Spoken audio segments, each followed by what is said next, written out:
Hey gang, I'm in Rockford, Illinois today, and I'm coming up on a park called Searles Park.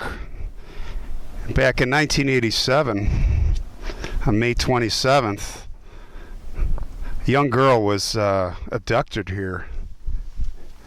Her name was Tammy Tracey, and this case is hot right now. They just picked up the murderer after 33 years.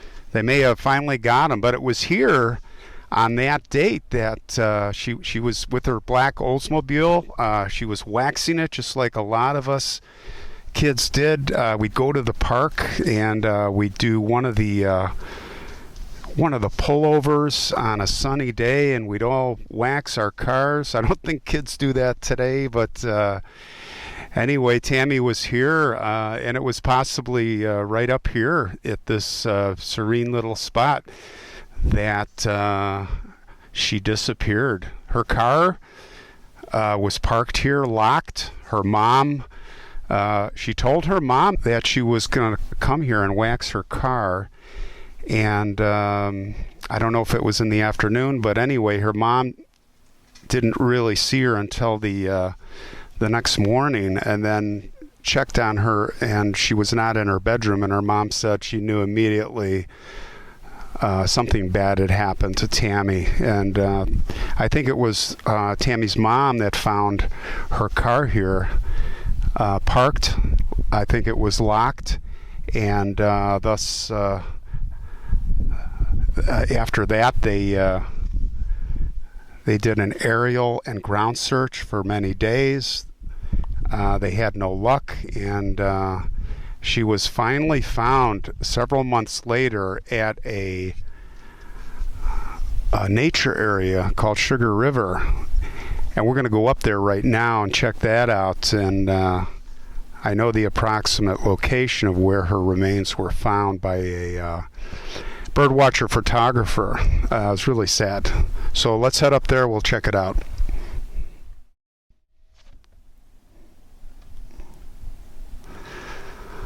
All right, guys, we are at the Sugar River Forest Preserve. It was pretty much a straight shot north from Searles Park. You could just see how the killer would have he would have gotten up here in pretty short order. And as I'm looking through here, it's very, very dense. This is a campground, and it happened in the middle of the day, so you have to presume that there were, I don't want to say a lot of people here, but a moderate amount of people. So you wonder, was she alive? Was Tammy still alive? My guess is she was still alive when she was killed by a bullet. So he had a gun, so he probably had her under gunpoint. And of course, I'm just making all this up. I'm just, supposing, just based on what I've seen and heard. And I'm trying to put myself right now in the place of, of the killer as they're driving through. It's a beautiful area. Here is the river. Here are the campsites. And where we're heading from the map, I remember, just around a few more bends is the very south side where back in the woods her body was found. So we'll transition up there. We're now on the far south side of the campground, and there is it's a little picnic area here. But for the most part, I believe that this was the area that we're going to check this trail out here.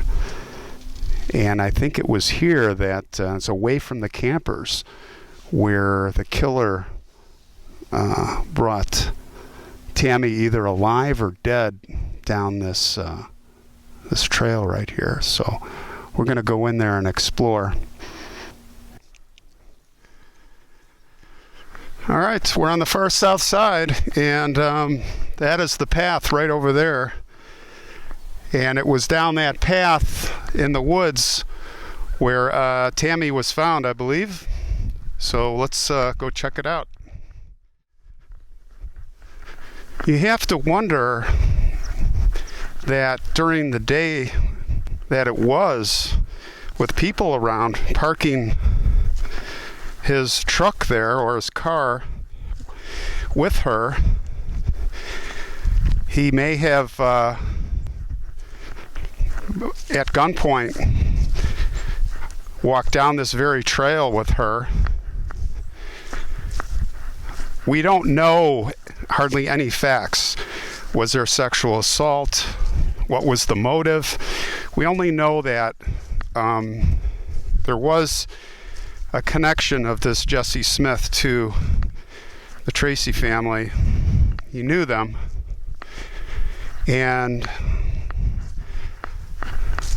But you know, walking this trail, he had to have, you know, to carry her body.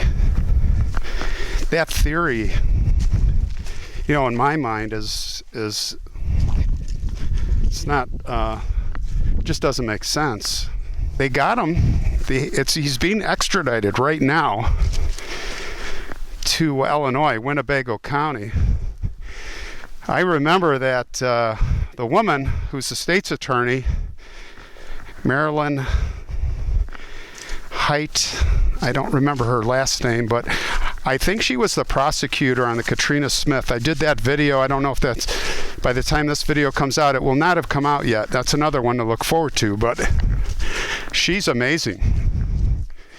She prosecuted Katrina Smith's husband. But anyway, not a lot is known here. The police are holding all the information. All we know is they got him in Georgia, and he's being extradited right now. So I'll tell you this, one thing you can do is tune into a channel called Popular Crime. Heather and Joe, our friends there, really, you know, just like the Susie Zhao case, or the one we collaborated on with Jamie Kloss up in Wisconsin, they are really good. And it is there that you're going to find out. We're all going to find out. They do the deep dive. Heather's an investigative analyst. That's her background. And they dig in and they get the information. So I'd advise I'll put the link below to subscribe to their channel. And we'll follow this case all together, because this is going to go to trial.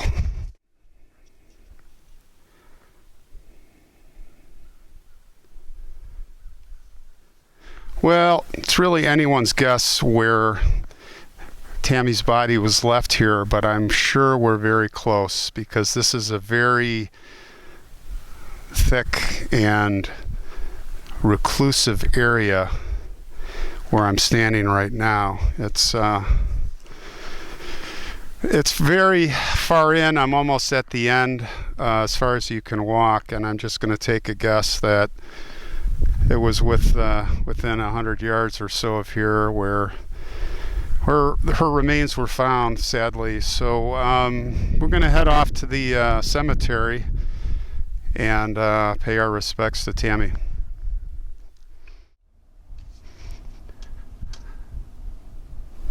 We're now at the Scandinavian Cemetery here on the left to pay our respects to Tammy Tracey.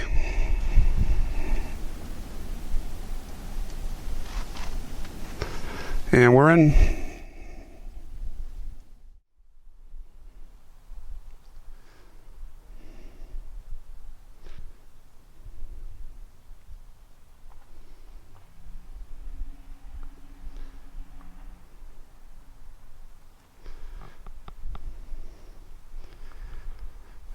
Jennifer Renee Jones,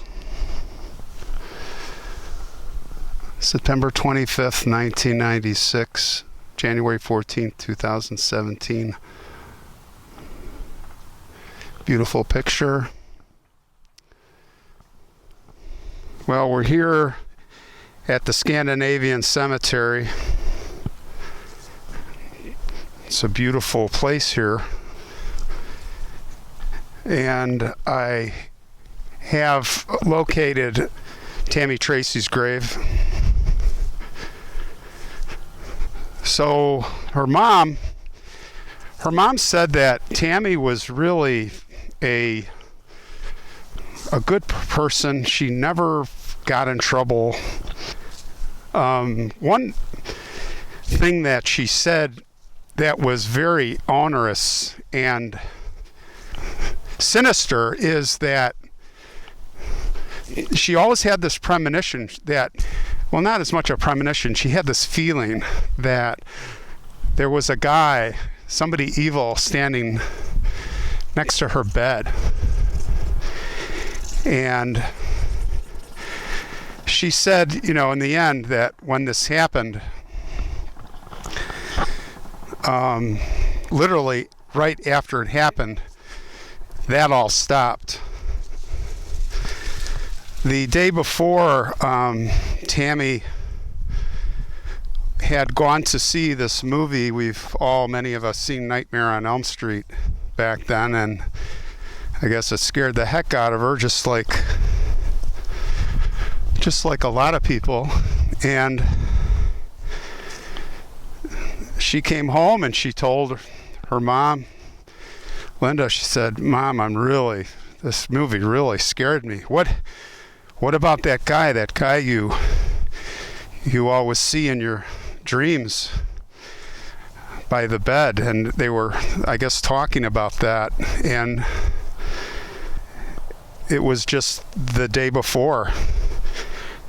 And then when she disappeared, of course, she was gone for 11 months. Nobody could find her that whole time. Immediately, that feeling, that intuition.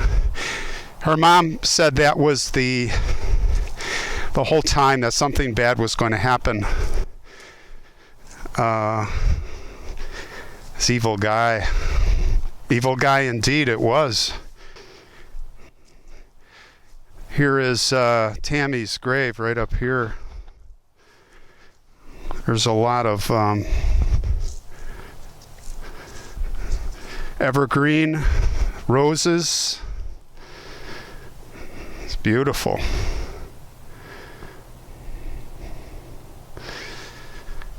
Tammy L. Tracey, 1967 to 1988. Gone from our touch, but not from our hearts, never to be forgotten. Our daughter, his sister, my friend. Tammy was a dental assistant, and she loved to play sports. She loved to golf and play softball, and she played the guitar. She was multifaceted. Tammy Tracey, we hope you rest in peace.